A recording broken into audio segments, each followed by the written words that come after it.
M&J Video Games and Collectibles. Sport and non-sport cards, wrestling items, autographed items. We buy, sell, and trade. M&J Video Games and Collectibles, located at 1049 Queen Street, Southington, Connecticut.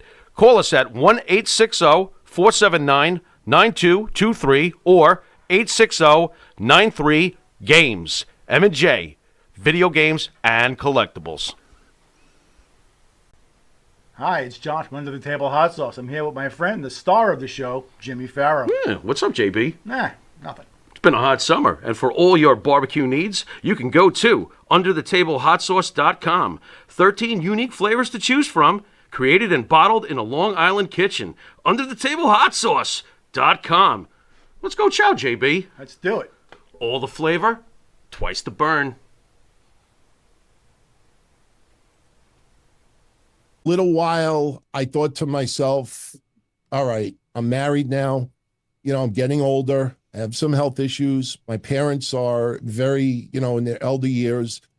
Maybe I should not do this anymore. And then I say to myself, yeah, but you've been doing the wrestling hotline since 1997. You're the longest running person. And I'm like, yeah, I don't want to give up that moniker because I was like, yeah, I'm old. Kevin and I are old, but we still love wrestling. We still love talking about it. One thing that I think has allowed me to do this since 97 and allowed me to get involved with different things, I always tried to be authentic. Like what you see is what you get. If I did my hotline back in the 90s, I talked to people as if we were all friends at a barbecue or at a bar just talking about wrestling.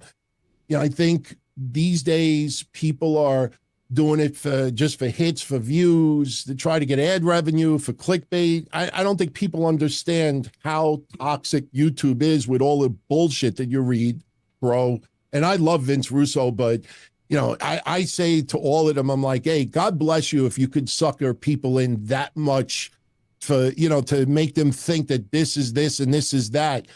But I always wanted to be authentic. I always wanted to be that guy that, hey, we talk about wrestling, we have fun, and that's what it's all about. I mean, I'm not going to lie, over the years, I like doing my own thing. I like being the boss. I like being in charge. I do my own video.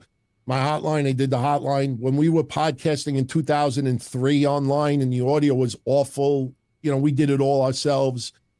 I don't like other people doing things for me because I always feel like, hey, if you want to do it right, you got to do it yourself. And if you screw up, it's your own fault for screwing up.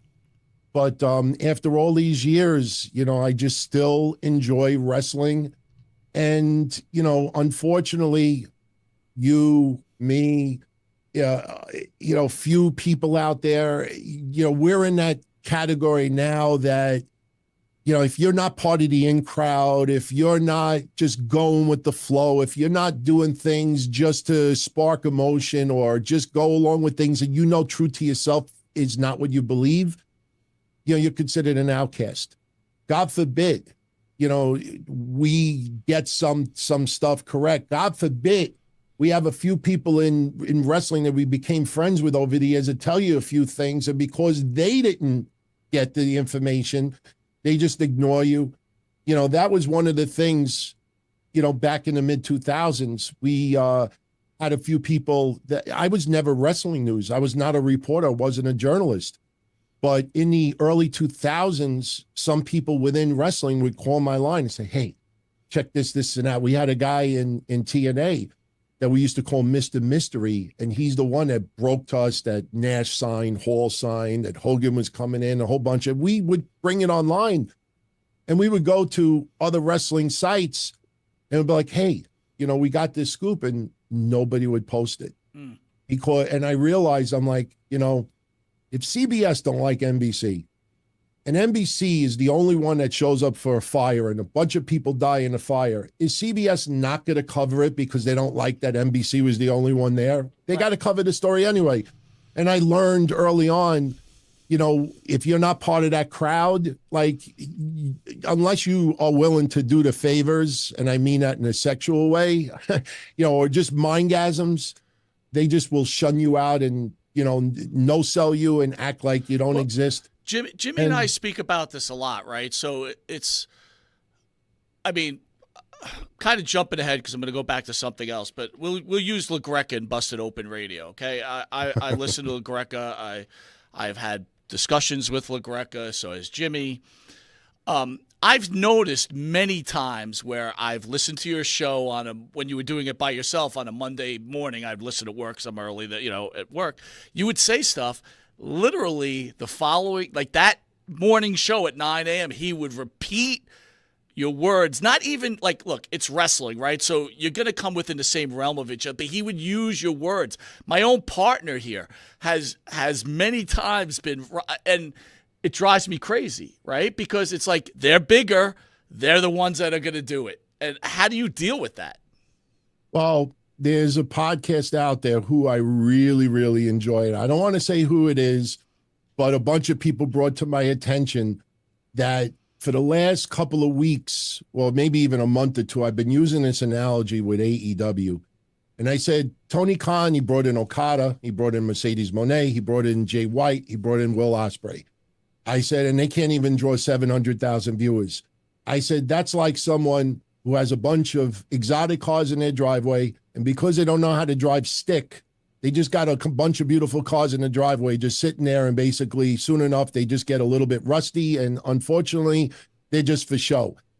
And literally word for word, I check out, a few people tell me I check out this podcast, like, Tony's just like a guy that has, he signed Ospreay, signed White, and it's like he's got these exotic cars that sit in the driveway. And I'm like, this is how I look at it. Kev and I had the opportunity to do Sirius Satellite many years before Busted Open ever did. The only reason why we didn't do it was because, one, we weren't going to get paid much at all in the beginning. Number two, I didn't want to go at 2:00 in the morning, to go to a studio, especially if I'm not getting paid for it when I have my insurance things that I do. And then plus Kev doesn't drive and he doesn't live right near me. So it was a kind of a hassle for him also. We were going to do FM radio a long time ago, but, we were just a little bit too vulgar, and recreating that wouldn't have worked. I look at it like this. Right now, I get it. You see what people are doing in the podcasting world that gets them the tens of thousands of views.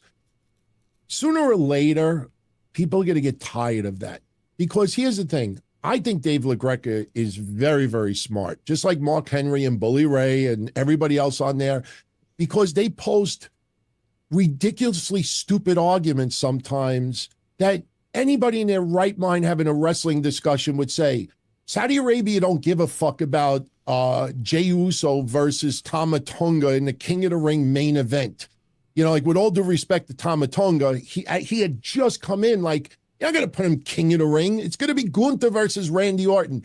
And they're putting this argument out there like Tama Tonga, he should be King of the Ring. And I'm like, there's no way that you think that inside, but I get it.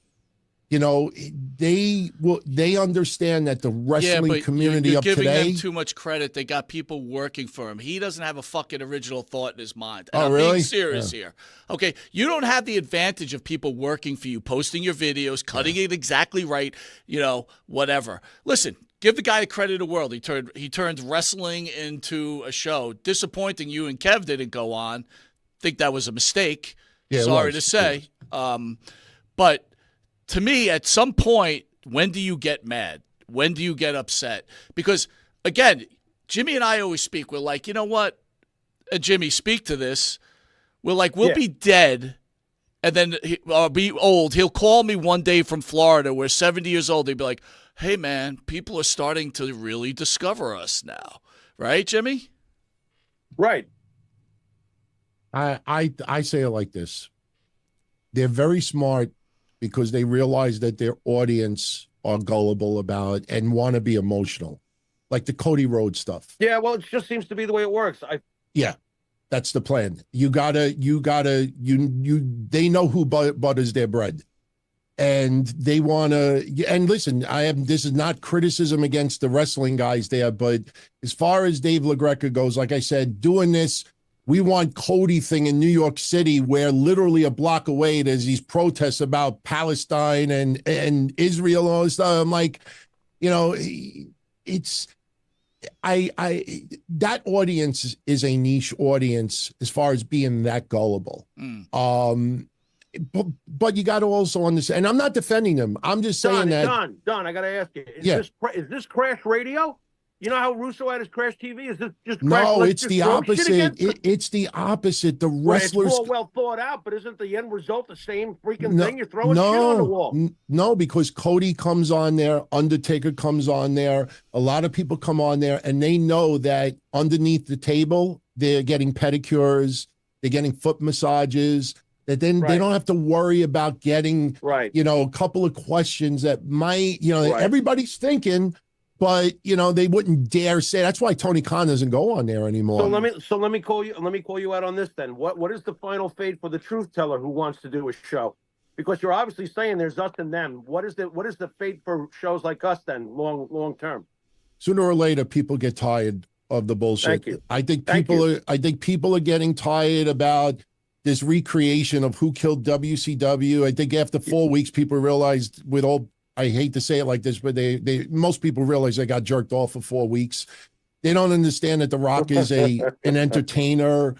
They think that's because Cody wears a suit that he doesn't, you know, like blur the lines because he's a sports entertainer. I think for a lot of these shows out there, they may be popular for a year, 2 years, 3 years, but if they're not authentic, if they're not meaning what they say and say what they mean from here, after a while, their fakeness comes out. I think what's going on with AEW is a great example.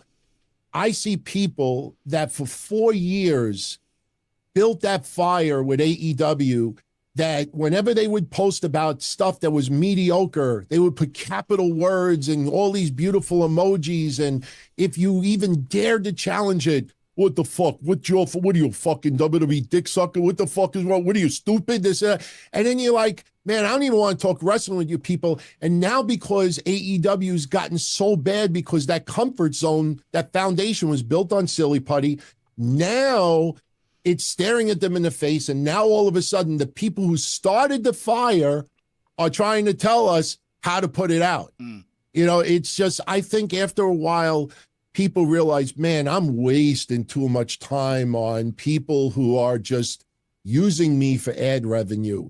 And I think that's what it comes down to. I think people, you look at the titles of the thumbnails, Shane McMahon to buy buy AEW, huh?